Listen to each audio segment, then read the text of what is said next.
வணக்கம். வாங்க இன்றைக்கி வீடியோவில் என்ன பார்க்க போகிறோன்னா நெய் சோறு தாங்க. ரொம்ப ஈஸியாக செய்யக்கூடிய ஒரு நெய் சோறு. பட்டை, கிராம்பு, ஏலக்காய், நெய்யை தேவையான அளவு சேர்த்துக்கோங்க. முந்திரி பருப்பு ஒரு கைப்பிடி அளவுக்கு, வெங்காயம், பச்சை மிளகாய் ஒரு 4, இஞ்சி பூண்டு பேஸ்ட்டு எல்லாம் சேர்த்து ஒரு நிமிஷம் வதக்குங்க. புதினா, கொத்தமல்லி ஃப்ரெஷ்ஷாக சேர்த்துக்கோங்க. ரொம்ப நேரம் வதக்கணும்னு அவசியம் கிடையாது.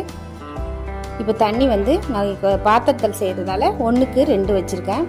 நீங்கள் குக்கரில் செய்தா இருந்தால் 1க்கு 1.5 வச்சுக்கோங்க. தேவையான அளவு உப்பையும் சேர்த்துக்கோங்க. நான் 10 நிமிஷம் ஊற வச்ச பாசுமதி ரைஸ் இது கூட சேர்த்துருக்கேன்.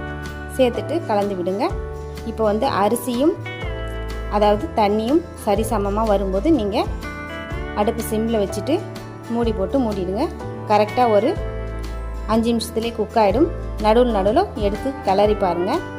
அவ்வளோதாங்க. ஈஸியாக ஒரு நெய் சோறு ரெடி.